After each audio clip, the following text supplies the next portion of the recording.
Bikar subuhan, my lovers. You are my lovers. You are my inspiration. You are my something is very good for my heart. Lo sampean kok pikirannya aneh-aneh. Wong aku cerita tentang istana setan iblis kok sampean ketawa-ketawa. Datang itu setan di seluruh negeri, datang iblis, anak buahnya datang menghadap, langsung hadap, siap. Mereka bertanya, wahai Tuan Raja, my lord. Jangan so alim lah sampean, karena sudah sering sembahyang subuh berjamaah lantas so alim ojo begitu. Biasa-biasa saja lah. Gitu aja kok repot sampean.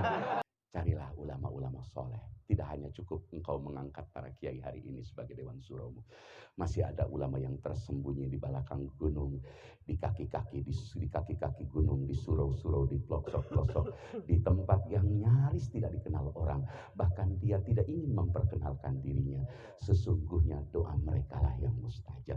Merekalah telaga air yang bening. Mesti kita datangi karena mereka tidak mau dengan kepopuleran. Cintaanku kepada negeri dan kecintaan kita kepada Indonesia tidak akan pernah lekang dimakan zaman. Biarkanlah para pemimpin tidak mengertiku, tapi aku tetap mengerti kepada bangsaku. Tanah airku tidak kulupakan, kan terkenang selama hidupku. Yang kencang, biarpun pergi jauh, takkan hilang dari buku. Yang kencang, tanah, kepalkan tangan. Ku cintai engkau, ku hargai. Merdeka! Merdeka! Bikar subuhan, my lovers. You are my lovers. You are my inspiration. You are my something is very good for my heart. Sanajan salah tenanawan. Saya ingin menyampaikan satu berita dari sebuah tafsir. Namanya tafsir kan tentatif ya. Bisa berbeda dialektika tafsir satu ke tafsir berikutnya. Tapi paling tidak, jangan mencoba menjauh dari mufasir, karena yang sedikit paling paham, lebih banyak pahamnya tentang Al-Quran, ya para mufasir. Lo sampean nggak bisa nafsirin ayat tanpa mufasir, gitu. Lo aku tahunya planet Pluto, Jupiter tuh sejak SD. Padahal bisa saja aku mengganti nama planet menjadi nama planet Kang Haji Holis, Kang Haji Aang, planet Sukro, Jabilus, kan boleh-boleh saja kan. Tapi kaidah ilmu melarang itu, gitu loh. Aku ingin menceritakan sebuah ketika surah An-Nisa ayat 110 diturunkan oleh Allah. Surah An-Nisa ayat 100. Ini VR ya, sampean pulang ke rumah nanti dibuka terjemahnya. Kemudian bertanya kepada yang pakar tentang tafsir, karena dialektika bahasa Arab lebih sulit ketimbang bahasa manapun di dunia. Belajar bahasa lain mudah, tapi bahasa Arab, Masya Allah. Bagi orang yang tidak paham ilmunya, na'udzubillah, jangan coba-coba menafsirkan ayat Quran, terutama ayat-ayat mujmal, ayat-ayat global. Nggih boten? Bapaknya aku wong Jawa lah. Hari ini aku pengen jadi wong Jawa. Nggak tahu khodam yang masuk nih pengen jadi orang Jawa.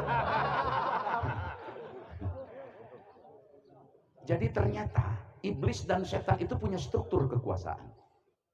Iblis dan setan itu punya struktur kekuasaan. Ini boleh digali dalam tafsir Baydawi, boleh digali dalam Mafatihul Ghaib, bisa digali dalam tafsir Al-Maghraqi, bisa dicari dalam tafsir Ruhul Bayan, dan berbagai dimensi tafsir lain termasuk Hasiyah As-Sawi.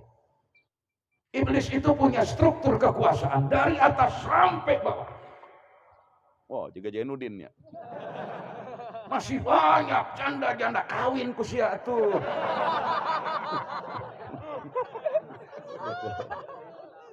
Ternyata iblis itu punya struktur kekuasaan. Ada presidennya, jangan main-main. Ada sekjennya, ada Menko Polkamnya, ada penglimanya. Tapi aku cerita iblis loh, jangan cerita manusia loh. Aku sedang cerita iblis. Satu ketika iblis teriak dengan kencang, kencang sekencang-kencang. Maka datanglah syaitan, anak buah daripada iblis. Tapi sebelumnya saya ingin baca bersama-sama. Bismillahirrahmanirrahim. Syaitan adalah segala bentuk keburukan, kejahatan yang terselubung, terstruktur, namanya syaitan. Dia menjelma pada jin dan manusia. Iblis adalah segala bentuk penentangan terhadap kebenaran yang terang-terangan, namanya iblis. Nah, ini tafsir yang penting dikuasai sebagai standar baku. Jadi ulah tibahulah, si iblis, setan adalah juri. Karena juri adanya di tempat gelap, maka di tempat terang tidak pernah ada syaitan. Di kantor-kantor apapun tidak ada syaitan. Kan bahaya. Padahal syaitan itu dua dimensi. Bisa pada manusia, bisa pada makhluk bernama jin. Alladzi khalaqal mauta wal hayatad dunya.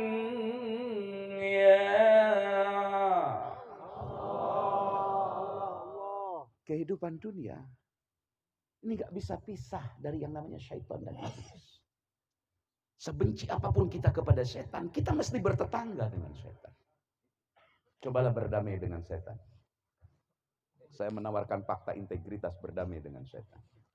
Dan ini teori baru yang perlu kita telusuri bersama-sama. Kenapa mesti berdamai? Karena setan gak bisa kita bunuh. Walaupun kita benci ke setan, maca Quran. A'udzubillahi minasyaiton, temenan gitu.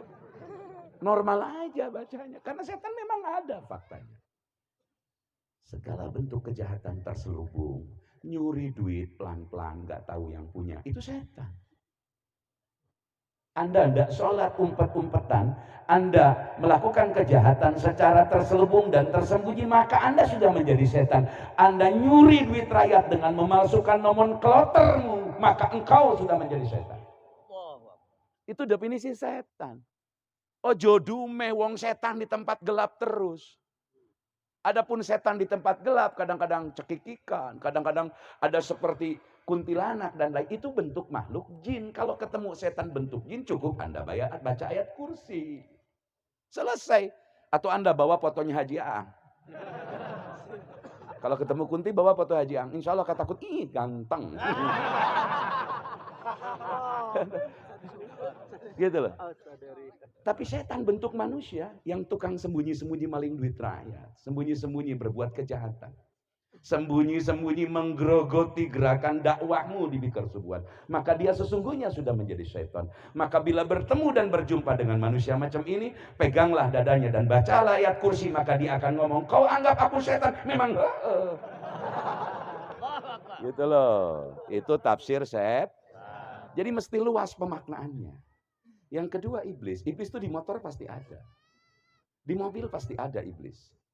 Di mesin-mesin diesel, di mesin bensin, mesin apapun, setiap mesin pasti punya iblis. Iblis itu ablasa, yublisu, mublisun, ablas. Setiap ada selang tanpa penghadang namanya ablas. Jadi iblis itu penentangan kepada Allah terang-terangan, geus teu susulumputan ngaranna terang-terangan. Sudah tidak malu-malu merampok kekayaan rakyat, merampok akidah umat, menghajar stigma umat Islam dengan stigma teroris, menghantam kekuatan-kekuatan yang sesungguhnya berbuat kebuatan itu adalah untuk menegakkan merah putih dan NKRI, tapi dituduh teroris, dituduh anu, maka yang menuduh terang-terangan dia sesungguhnya sudah menjadi iblis di negeri ini. Itu iblis, karena iblis kan kita tahu terminologi Quran. Ketika disuruh memberikan penghormatan, sujud kepada Adam alaihi. Tapi jangan dibayangkan sujud seperti sholat. Kalau bahasa Jepangnya, rei. Inkhira'i, artinya memberikan penghargaan kepada Adam dengan cara membungkuk. Bukan seperti sholat, sujud dinaso. Komo sujud biking. Sujud bikir subuhan. Karena menang gol, sujud wudu henteu yang hareup ka kiblat henteu. Nah itu sujud mazhab WHO. Seperti orang sholat maid menghadap ambulan, itu mazhab baru. Dan saya menarik melihat mazhab WHO ini lagi laku sekarang. Yang pakai masker sholat, itu mazhab WHO itu bikinnya. Sudah keluar dari mazhab 4. Dan dia sekarang lagi kuat, tapi besok lusa dia akan dipermalukan oleh Tuhan. Amin ya Rabbal. Ya kita nggak usah ngelawan keras-keras, ya santai-santai saja. Ada corona, pakailah, cucilah tangan, bagus. Ya jawab saja bagus. Nganggo masker, mangga. Wah malihna aku mau uing. Jadi itulah yang saya maksud berdamai gitu loh. Anda tidak, nanti kalau saya cerita tahun ke-5 Hijriah, tahun kelima dan ke-6 Hijriah, ada apa Rasul di Hudaybiyah dihadang dan masuk ke Mekah, kemudian tahun ke-6 Hijriah, Rasul masuk ke Mekah pun dipukuli sahabat, tapi Rasul tidak boleh memilih dua, kata Allah, kau mau melawan Muhammad atau kau mengalah? Rasul memilih mengalah. Karena kekuatan belum kuat. Konsolidasi umat belum selesai, gitu loh. Gitu. Loh iya. Wes kita cerita iblis. Jadi iblis teriak kencang. Singkat cerita, datang ke istana negara iblis.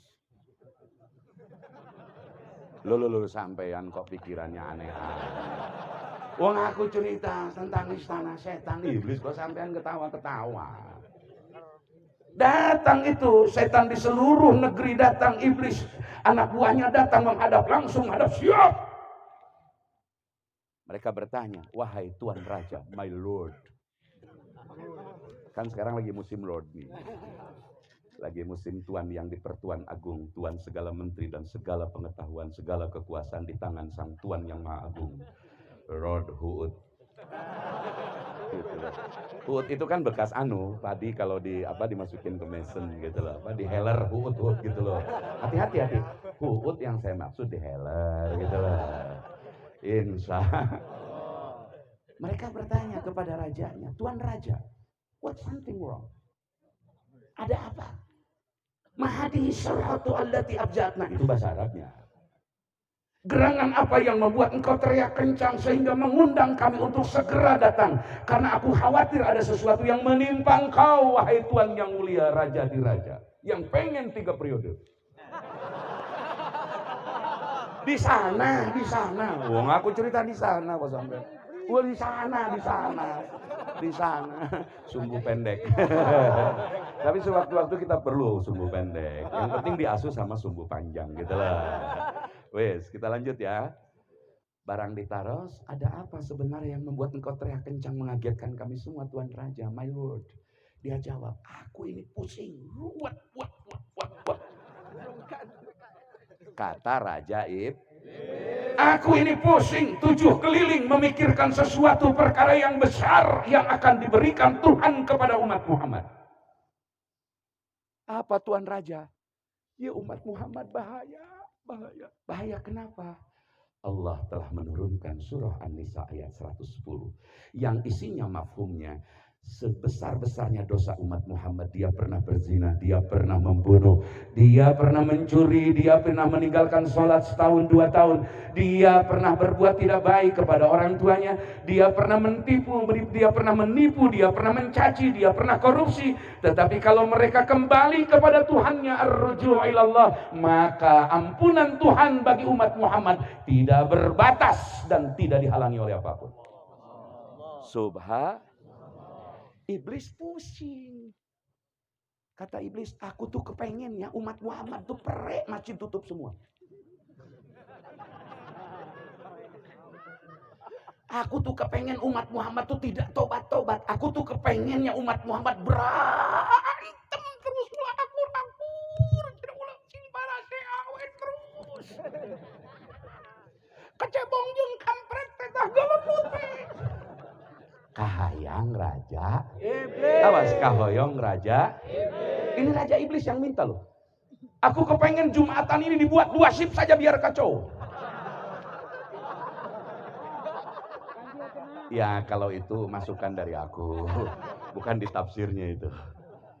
Aku kepengen, kata Raja Iblis, umat Muhammad ini tersesat, tidak pernah mau bertobat, tidak pernah mau kembali kepada kebenaran. Bikin umat Muhammad kacau balau. Akhirnya anak buah Raja Iblis semua bertanya, Tuhan dengan cara apa Tuhan? Kamu pikirkan cari, aing teh pamimpin siap nu kudu neangan jalan. Pan pamimpin raja rada bodoh. Malu pamimpin kelamar, klemer gitu loh. Cari sama kamu caranya. Bila perlu kamu bayar bajer-bajer untuk bikin bragging kepadaku atau branding kepadaku. Cari jalannya. Tidak ketemu jalannya, iblis kembali memanggil dengan teriakannya datang. Sudahkah kalian menemukan cara menghancurkan umat Muhammad agar tersesat sepanjang hidupnya? Kata anak buah, Tuan, aku hand up, aku angkat tangan. Aku tidak tahu bagaimana caranya.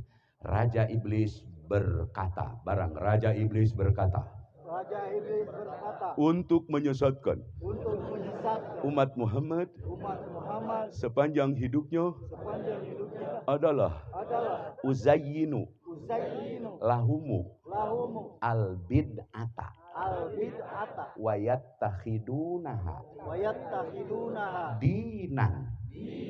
Hiasi umat Muhammad dengan mengerjakan bid'ah, dan mereka menjadikan bid'ah sebagai agama. Kaget kan? Dengar bid'ah kaget kan? Ya, kita ini sedang berbid'ah. Bid'ah yang nikmat. Kenapa setan berani, Raja Iblis berani mengatakan celakanya umat Muhammad kalau mengerjakan bid'ah dan bid'ah itu dianggap agama. Barang, bid'ah terbagi dua. Menurut ijma ulama. Al-Imam Syekhul Sultan Syekh Izzuddin Abdissalam dalam kitabnya Qawaidul Ahkam atau Syekh Abdul Wahhab Asy'arani hatta Syekhul Islam Ibnu Taimiyah membagi bid'ah menjadi dua. Pertama, bid'ah secara syar'i yang melanggar patokan syara. Isinya dua. Satu, wilayah akidah. Dua, wilayah ibadah. Ini yang jadi program Raja Iblis. Bid'ah ibadah, bid'ah akidah. Bagaimana bid'ah ibadah? Woi, saya lagi sehat, begadang, subuh pun tidak kesiangan. Aing salat subuh rek 4 rakaat. Itu bid'ah ibadah. Anda memperbarui, mengada-adakan sesuatu yang tidak ada. Tapi pada wilayah ibadah perspektifnya. Baca Quran ngangge langgam Jawa. Baca Quran, sholawatan dalam gereja. Nah itu bid'ah ibadah itu. Bid'ah ibadah itu, jangan main-main itu. Sampai ada sholawat baru. Maka saya ke adik saya, Kang Haji Aang, hati-hati. Saya nggak setuju kalau sholawat barik pakai musik, pakai organ dan lain. Biarkanlah itu sholawat seremonial. Kamu harus menjadi sholawat spiritual. Seremonial boleh, pakai musik, pakai anu boleh. Tapi sampean saya bilang mesti jadi sholawat spiritual. Sholawat spiritual tanpa nada, tanpa musik. Biarkanlah jantungmu yang berdetak. Biarkanlah irama ritme ruhanimu yang menggerakkannya. Amin ya Rabbal. Yang bahaya itu kalau sudah sholawat bid'ah. Masa ada sholawat sallallahu ala NKRI, sallallahu ala Cewiwi. Nah, hati-hati. Mas Ustadz Arif, orang seperti ini dikasih tahu, ditegur, nggak bakal mau dia terima. Karena mereka menjadikan bid'ahnya sebagai agama. Merasa paham usul fiqih, merasa paham fikih, merasa paham ilmu nahwu sharaf, merasa paham bahasa Arab, merasa paham kitab kuning. Walaupun itu melanggar syarat, dia merasa benar sendiri karena merasa lebih dari orang lain. Hati-hati, iblis masuk di dalam jantung dan kepala. Nauzubillahimin. Wong Indonesia ini sekarang aku bingung, ini wong sehat apa wong sakit, wong gering kabeh. Bubuhan orang Sunda metu da gering resepna. Tiap panggil nu ditanyakeun kumaha damang. Rek teu gering kumaha atuh da barang hakana nu pibahayeun kabeh, goreng molen-molen dihakan. Opak beca dijieun opak. Barurung dipikir-pikir rek teu gering kumaha sok emutan. Masa bid'ah dina ibad bahaya, hati-hati. Banyak perkara bid'ah dalam ibadah. Wong ke masjid itu orang yang sehat, masuk masjid itu sehat. Kunaon jadi nu sehat dicarang-carang sia teh. Yang harus lumpat panggih jeung jalma yang punya penyakit menular, dan itu pun sudah divonis oleh dokter ahli yang dokter ahlinya jujur terhadap disiplin ilmunya. Kalau hari ini nyuwun sewu, aku sudah tidak begitu Begitu percaya atas keputusan-keputusan para ahli, sepanjang ahli dikendalikan oleh para globalis di dunia ini. Maka banyak juga dokter kayak kemarin yang cantik jelita itu. Siapa namanya yang dokter kemarin itu yang perempuan? Wah Lois, bohai. Lah ngaku bohai lah. Jangan so alim lah sampean. Karena sudah sering sembahyang subuh berjamaah lantas so alim ojo begitu. Biasa-biasa saja lah. Gitu aja kok repot sampean. Biasa aja. Wah ini subuh anjing enggak boleh. Ya biasa-biasa saja lah. Santai-santai saja gitu. Ai salat subuh muni abring-abringon, ai rentenir hareupeun diantep goblok. Ya toh? Kita lanjut. Contoh misal, saya kecewa jujur. Ketika mohon maaf, ada organisasi yang menampung para ulama, saya menyebutnya Manchester Kiai Indonesia misalkan gitu. Brek Jumahatan pidato ya Kiai itu tokoh. Para hadirin, sebab sekarang musim pandemi, maka jagalah jarak. Cucilah tangan. Pakailah masker. Saya bilang ini Kiai apa petugas puskesmas? Loh ini ada apa Indonesia gitu loh. Kok jadi latah? Kiai mestinya cerita berwudulah engkau, dakwah wudulah engkau sehingga wudumu menjadi wadu, wadumu menjadi widu dalam istilah fikih. Kalau sudah widu sudah jadi jiwa wudu. Mestinya kiai nerangkan begitu. Loh kok kiai kok kayak Pak Camat? Dan kiai itu kok juga bunga mun wa ujung pejabat teh. Kiai itu mesti bergembira kalau bertemu lagi sesama kiai, sesama santri, sesama umat yang mau ngaji. Itulah kegembiraan yang paling tinggi bagi kiai. Saya masih ingat guru saya masih ada. Di antara 7 guru utama saya, ada guru saya yang masih hidup sekitar 4 orang, yang puasa setiap harinya itu berbuka dengan hanya yang dia tanam. Abu Yambah Munfasir Banten. 57 tahun hanya memakan apa yang dia tanam. Dan santrinya pun tidak boleh membawa bekal kecuali memakan apa yang dia tanam. Geus moal kataekan ku urang mah. Urang mah jarajan seblak. Ya jangankan sampean, Dewan Suronya aja kok makan bakso, laksana lagi. Lah iya, sakieu mah rada lumayan teu aredan gitu. Jadi biasa-biasa saja gitu loh. Gitu. Tos. Jadi bid'ah ibadah ini sudah banyak sekarang ini di mana-mana. Persoalan bid'ah ibadah digeuingan teh asa benar sorangan. Asa benar? Nepi ka organisasi Islam nyeun cabang Yahudi. Nauzubillahi min. Nanti saya bikin organisasi Islam cabang lucu. Saya ini garis Islam lucu. Kemarin ditanya oleh seorang bintang 2 di Mabes Polri, Kiai aktif di FPI? Enggak. Pengurus? Bukan. Ansor? Bukan. Banser? Bukan. Muhammadiyah? Bukan. FPI? Bukan. Persis? Bukan. NU? Bukan. Jadi Kiai apa? Yang bukan Pak. Saya lebih memilih menjadi orang yang bukan. Karena aku yang paling tahu tentang diriku dan Tuhan yang paling mengetahui diriku. Maka biarkanlah aku berselancar dalam dunia yang tidak ketentuan-ketentuan mengikat diriku. Biarlah aku menemukan formula keterikatanku diriku dengan Sang Khalik. Aku tidak mau terikat dengan ketentuan-ketentuan apapun kecuali kebenaran mutlak Sang Tuhan dan Sang Nabi yang diutusnya. Amin. Allahumma ya rabbal.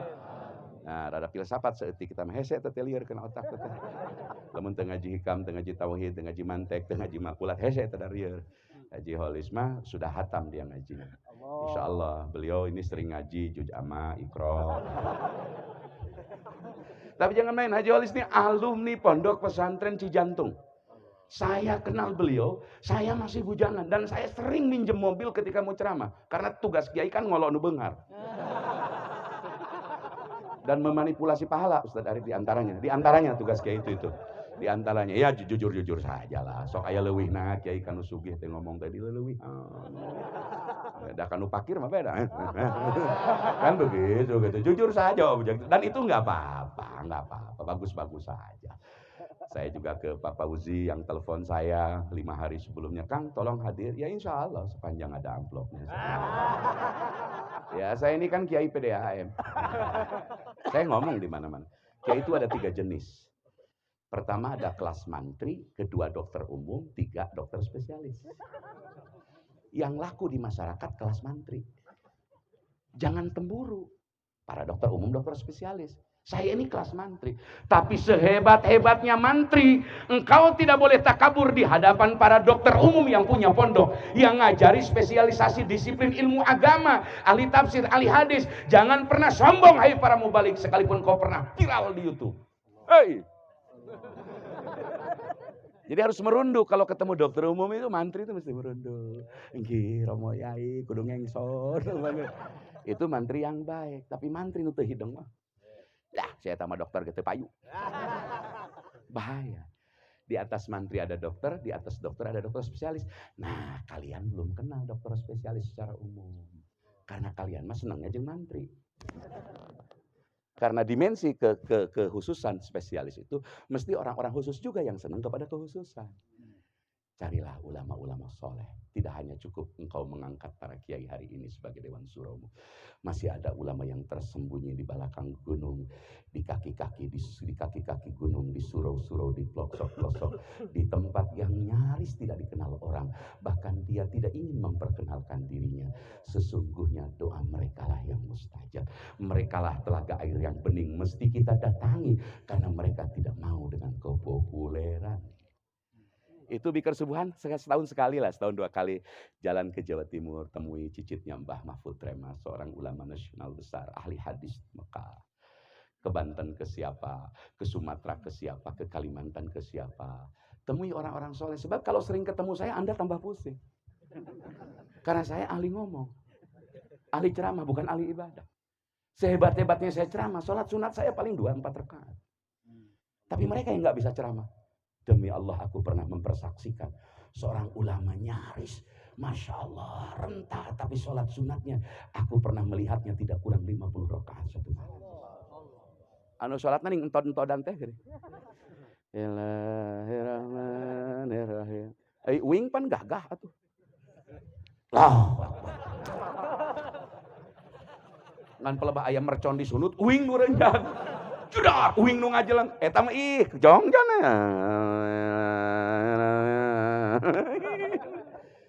Itulah rumput yang bergoyang, kata Ebit Ki Ade. Bersentuhanlah dengan mereka-mereka, maka hatimu akan tenang. Kalau engkau sering bersentuhan dekat denganku, engkau hanya bisa tersenyum sesaat dan setelah itu engkau kembali bingung dengan persoalan hidupmu. Karena yang aku sampaikan teoritis, bukan persoalan kalbu, bukan rohani. Tapi kan lumayan lah, ngocok perut kan lumayan. Meski tidak ngocok jantung dan hatimu, tapi paling tidak kan tunduh itu aing teh nyaho. Can malolor. Nyaho.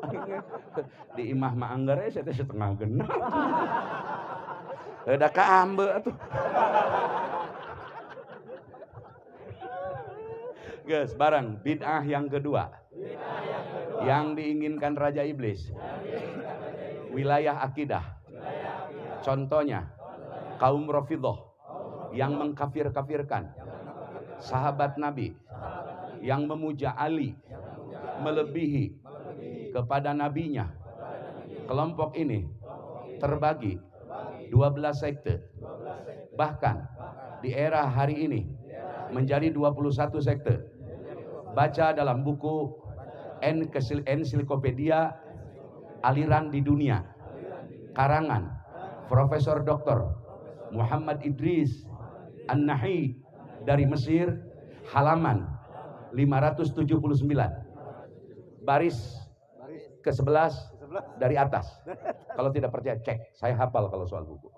Karena saya nggak bisa tidur kalau nggak baca. Karena tempat diresep kena dikir, udah kebluk. Mun dikir mah wing panas bujur. Ya Allah, aduh pusing gak sih. Karena kelasnya mantri. Tapi kalau baca buku, aduh senang. Apalagi baca Nick Carter. Oping Hop. Mau cerita porno seutik ke. Kabeuki sarerea lah. Saya tahu kok, kita seneng kok. Jangan inilah, jangan jaim lah. Nggak ada kiai, nggak ada pengusaha ningali bujur gede marah sok saja. Ya jujur saja, betul. Ya, yang penting kendalikan hawa nafsumu, insya. Nah, orang yang bikin bid'ah dalam akidah dan bid'ah dalam ibadah sulit diperbaiki karena merasa benar sorangan, merasa benar Nauzubillahimin. Maka pagi ini terakhir saya ingin mengajak merenung, melakukan reasoning. NU bukan musuh kita, Front Persaudaraan Muslim Islam bukan saudara kita, Muhammadiyah bukan musuh kita, Persis bukan musuh kita, Al-Wasliyah bukan musuh kita, Matlaul Anwar bukan musuh kita, PUI bukan musuh kita. Musuh kita adalah kebencian kita untuk tidak merangkul siapapun. Saya jujur, saya diundang Persis datang, diundang Muhammadiyah aku seneng kok. Malah muntaraweh di Muhammadiyah resep aing mangan 11. Pan tereh tah. Datang buru-buru, aipek babacaan, nu para ranjang lieur kena buru dewe. Balik dewe, kalau muru 23 nu gancang dia juga di terminal gini. Men. Jadi kebenaran-kebenaran objektif itu kadang-kadang mengalahkan kebenaran subjektif. Contoh, saya dengan Kang Isa beda selera. Kang Isa hobi nasi uduk, saya hobi nasi goreng. Gak mungkin saya paksa Kang Isa, Kang Isa ulah resep kena nasi uduk, iya nasi goreng nungeuna. Cek Kang Isa, Kang Nita ulah resep nasi goreng, nungeuna nasi uduk. Jadi gak makan bersama. Tapi kalau Kang Isa biarkan memilih pilihannya, saya memilih pilihan saya. Mari kita duduk bersama-sama, ngopi dan makan bersama, akan terwujud. Inilah kebenaran yang objektif menurut saya. Pada wilayah-wilayah fiqhiyah. Beda wilayah teologi, Tuhan satu ya mesti satu. Ojo dibuat lebih-lebih gitu loh. Maka Bikar Subuhan toleranlah terhadap perbedaan furu'i fikih. Dahulukanlah ilaha illallah. Karena ada persoalan besar di hadapan mata kita, soal rentenir yang luar biasa. Kapitalisme sedang terjadi di mana-mana. Belum soal isu global ke depan. Aku ini sudahlah, nggak usah takut soal kematian, karena insya Allah Agustus ini selesai ya, nggak terlalu banyak yang mati. Coba WA ke Ijroil. Mihlal Murokabnya sudah selesai. Wong aku sudah tanya, Il kira-kira gimana ya? Ya enggak lah, sudah selesai. Tapi saya masih lama, Il. Oh masih lama. Sepanjang masih ketemu Bikar Subuhan ya insya Allah. Insya Allah. Ya, jadi masa depan kita ini ke depan lebih berat soal rentenir, soal bagaimana penanganan. Saya ingin teman Bikar Subuhan menjadi advokat, membela rakyat, tapi dalam kerangka tidak emosional. Pahami undang-undang perbankan, pahami bagaimana kebijakan BI agar mampu melakukan advokasi. Saya sepakat dengan Kang Haji Toib yang hadir siang ini. Tokoh corporate mix farming, dia menanam dan menyebarkan bini alpukat di mana-mana agar rakyatnya sejahtera, agar rakyatnya punya tanaman dan penghasilan yang lebih kuat lagi di masyarakat desa, tanpa bantuan pemerintah, tapi juga tanpa kebencian kepada pemerintah. Gitu loh, saya maunya seperti Kang Haji Toib, Kang Asia Asep, Sumber Jaya, Kang Haji Olis, tetap bekerja tanpa kebencian. Tidak dibantu pemerintah, tapi tidak menumbuhkan kebencian kepada pemerintah. Ya biarin saja, jalan saja biasa-biasa. Pemerintah bantu ya monggo, nggak bantu ya nggak apa-apa. Barang orang-orang besar akan sibuk dengan agendanya. Orang-orang kecil seperti kita sulit masuk agendanya. Maka bikinlah agenda sendiri, jalankan sendiri. Hidup-hiduplah, jalankan agenda kita, nggak usah bergantung kepada agenda besar. Bila perlu saya berharap Bikar Subuhan dilarang seluruh Indonesia. Ketika dilarang, engkau semakin besar, engkau ditarik oleh Allah ke langit, engkau akan menjadi kuat dan mengkristal. Sesuatu yang dibasmi oleh kekuasaan, dihadang dan dihalang-halangi dengan terang-terangan, sesungguhnya dia sedang disuntik oleh vitamin dengan kapasitas besar untuk menjadi besar. Makanya pemerintah nggak berani ke Bikar Subuhan, karena manusianya nggak jelas. Yang enak itu bertarung kalau kita tidak jelas status. Tapi kita tahu status musuh, itu yang enak. Saya ini sudah ketahuan status. Oh, rek ngomong kumaha ya, igaras, ikatan ideologi garis keras. Saya sudah kena stigma. Anda ini beruntung. Dan memang kalau jihad dan berjuang ekonomi, berjuang apapun, kata Syekh Abdissalam, ma'abarin wa fajirin, libatkanlah orang-orang fasik dan orang fajir. Jadi jangan fanatik kepada orang bertato, orsop kene mabok kan main sahabat Nabi kayak nusok minum. Nu aiman. Mabok kayak gawe nasi etam. Dijilid, ajak we ku Nabi. Penghibur Nabi. Contoh. Kalau perang lawan Belanda harus pasukan Indonesia harus jalma soleh, tukang ibadah, tukang tahajud, mual aya loba tuh kaburu podar. Maka dalam berjuang mah ajak jelema pasek, jelema fajir jadi panitia madrasah, panitia masjid, pengajian di kersubuan. Ajaklah orang-orang fajir dan orang-orang yang pasek, karena sesungguhnya akan menjadi kekuatan besar. Sebab lamun ngumpulkeun nu soleh wungkul Jumahan moal aya moal 40 jelema salah teh moal aya. 40 bener Fatihahna apa, riwayat Fatihahna apal, hal dina masalah maca Qur'ana bener sifat hurufna batal kabeh. Tak ulah fanatik rangkul semua. Bisa boleh jadi orang pasek, orang fajir. Dia akan menguatkan perjuangannya. Ngan titip ngarangkul jelema pasek, orang-orang pasek dan fajir. Mah ulah titah jadi imam sholat bisi ngaco. Ari berjuang manuk itu kaharepkeun ari Ustad Pak Kiai Haji Ang lain tugasna perang. Mang Wino perang mah. Perang yeunaan rompi, panyeunaan gasolin. Bagiannya orang-orang muda. Jadi kalau ada operasi maksiat, bagaimana menghalangi jalan rentenir, menghalangi jalan minuman keras, peredaran pemaksiatan, hadang oleh orang-orang fasik. Katakanlah orang bukan santri, kaharep diharap. Dalamun santri kabeh mah teu kaburu ngaji engke. Biarkan santri. Kalian yang ke depan. Insya Allah. Tapi jangan emosional. Bergerak tanpa riak. Menembak tanpa teriak. Maka engkau akan bisa mengalahkan musuhmu.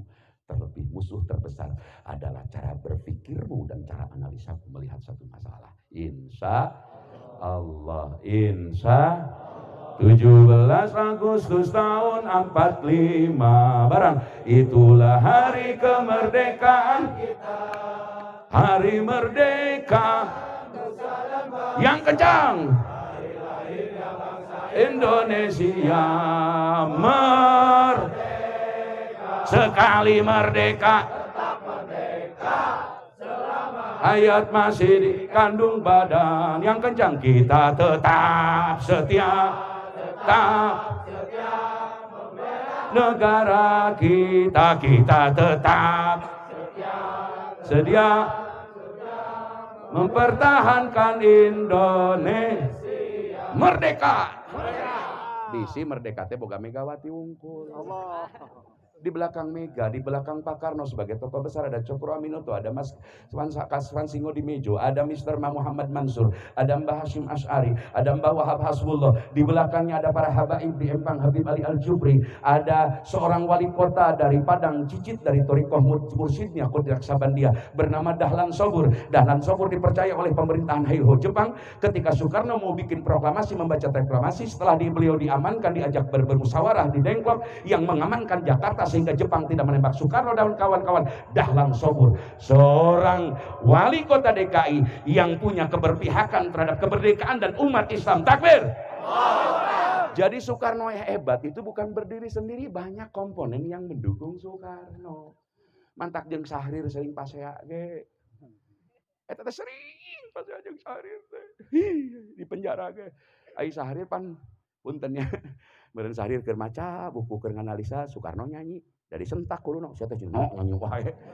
Saking akrabnya mereka. Jadi Soekarno itu orang yang egaliter, terbuka, banyak kawan. Jadi Indonesia ini Cewati, Megawati mestinya jangan cuma bicara Pak Karno. Indonesia bicara Nasir, Indonesia bicara tokoh-tokoh besar umat Islam. Saking banyaknya tokoh umat Islam tidak bisa dihitung di negeri ini. Maka siapa yang mengalahkan, yang melemahkan Islam, sesungguhnya melemahkan NKRI. Tidak akan lahir NKRI tanpa tokoh-tokoh masyumi yang bergabung waktu itu dengan mosi integralnya Muhammad Nasir.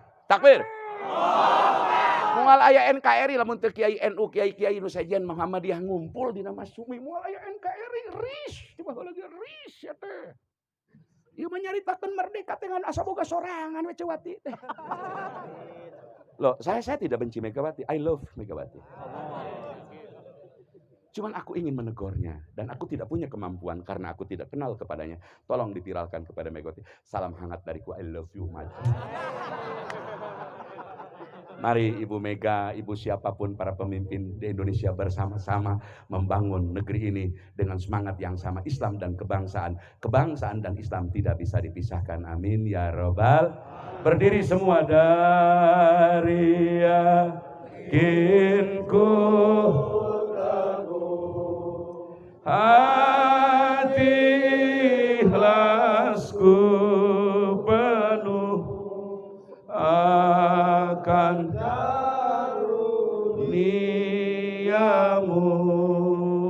Yang kencang. Ngair pusaka. Yang kencang. Indonesia merdeka. Syukur aku sembahkan kehadiratmu Tuhan.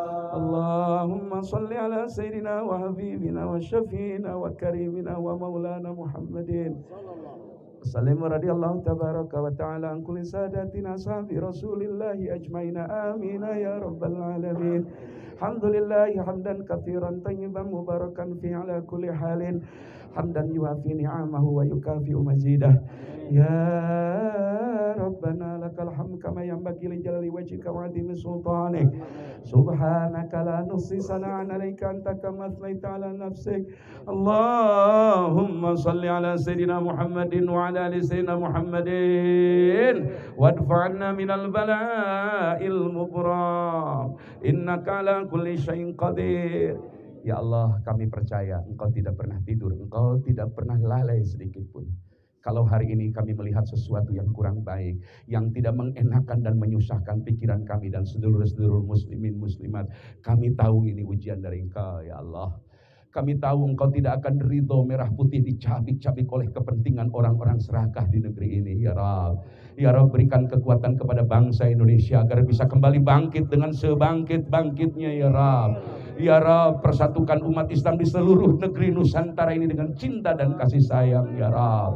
Ya Rabbana ya Karim, ya Rabbana ya Karim. Hal yang mudah bagi Engkau untuk mengangkat sesuatu atau menjatuhkan sesuatu, maka kami tidak meminta diangkat, kami tidak meminta untuk dijatuhkan. Kami hanya meminta keadilan-Mu, kami hanya memohon pertolongan-Mu ya Rabb, ya Rabb. Tolonglah kami yang hadir di hari ini ya Rabb, dengan berkah dan kasih sayang Rasulullah sallallahu alaihi wasallam.